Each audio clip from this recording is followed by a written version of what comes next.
Kija terus mendorong inovasi dalam pengembangan kawasan industri terintegrasi di Indonesia. Posisi dryport yang terintegrasi dengan kawasan industri memudahkan proses pengiriman dan pengelolaan barang sehingga meningkatkan efisiensi dan daya saing industri nasional. PT Kawasan Industri Jababeka Tbk terus mendorong inovasi dalam pengembangan kawasan industri terintegrasi di Indonesia. Salah satu upaya strategis adalah pengembangan Cikarang Dryport, inland port pertama di Indonesia yang berlokasi di dalam kawasan industri Jababeka guna mendukung aktivitas industri di koridor Bekasi dan Karawang.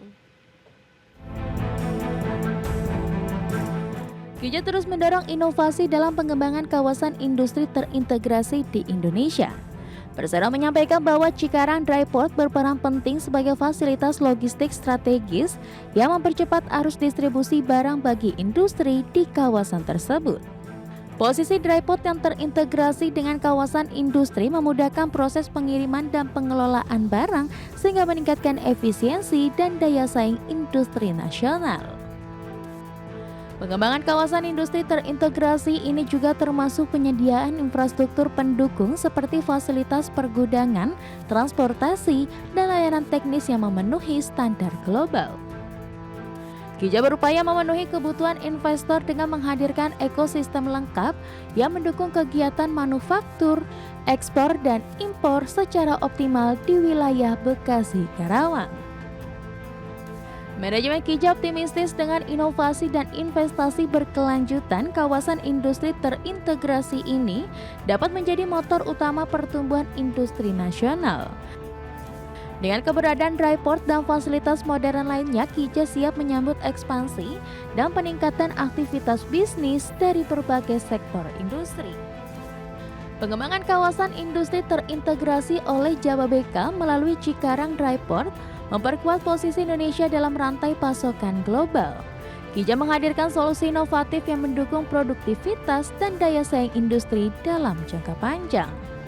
Berbagi sumber, IDEX Channel. Kementerian Koperasi melakukan serah terima jabatan Wakil Menteri Koperasi yang baru dilantik Presiden Prabowo Subianto. Dengan hadirnya Wamenkop baru, Farida Farisha, diharapkan mampu mempercepat sinergi dan kolaborasi target operasional Koperasi Merah Putih, khususnya pencairan platform pinjaman.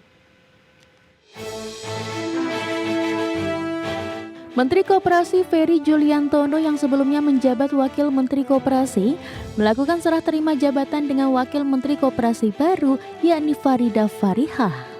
Farida Farihah menggantikan Ferry yang diangkat menjadi Menteri Koperasi menggantikan Budi Aris Setiadi. Usai serah terima jabatan Menteri Koperasi Ferry Juliantono memastikan dengan hadirnya Wamenkop baru diharapkan menjadi pendukung baru bagi Kementerian Koperasi dalam mensukseskan Koperasi Desa Kelurahan Merah Putih.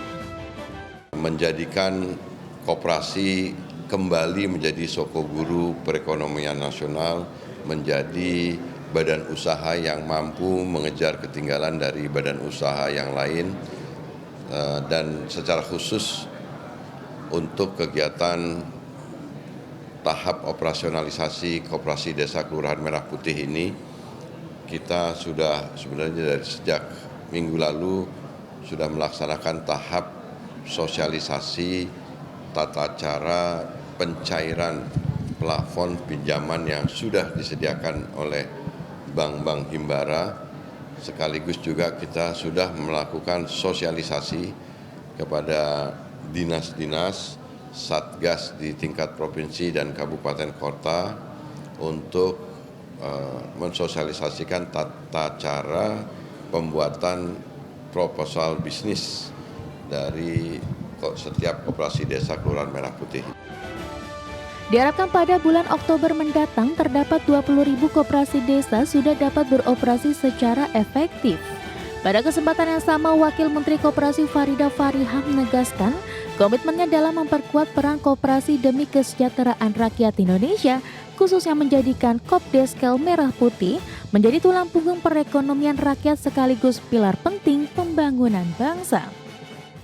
Saya lahir di desa, besar di organisasi yang tentu saja sangat lekat dengan kebersamaan dan kegotong royongan. Terkait dengan koperasi, di organisasi kami juga ada koperasi. Saya di Fatayat NU ada koperasi juga, Bapak.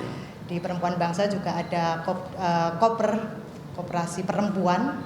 Jadi saya kira pengalaman-pengalaman dan proses-proses itu bisa melengkapi, nanti bermanfaat untuk kinerja-kinerja di sini. Tentu saja sesuai dengan arahan dari Bapak Menteri.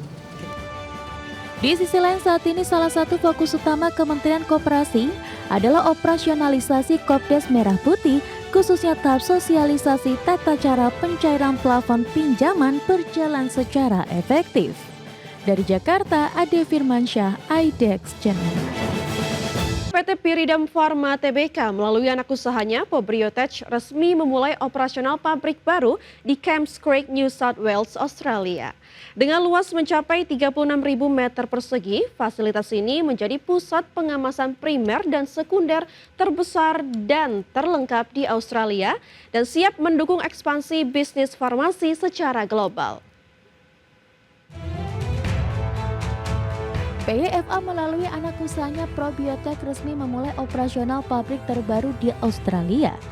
Persera menjelaskan bahwa pabrik Pobriotech Multipack di Christchurch ini mengusung standar produksi tinggi sesuai Good Manufacturing Practice, lisensi dari Therapeutic Good Administration Australia, serta sertifikasi Australian Pesticide and Veterinary Medicine Authority. Fasilitas ini fokus pada layanan co-packing produk farmasi dan fast-moving consumer good dengan teknologi otomasi canggih. Langkah konsolidasi 4 fasilitas produksi menjadi satu kompleks besar bertujuan meningkatkan efisiensi biaya overhead hingga 3,5 juta dolar Australia per tahun dan menggandakan kapasitas produksi. Pabrik ini juga mengintegrasikan pemanfaatan energi terbarukan sebanyak 30% dari kebutuhan operasional sejalan dengan komitmen PYFA pada keberlanjutan lingkungan. PYFA optimistis dengan beroperasinya pabrik ini pada akhir Oktober 2025 akan memperkuat posisi perusahaan di pasar farmasi Australia dan membuka peluang penetrasi pasar ekspor global.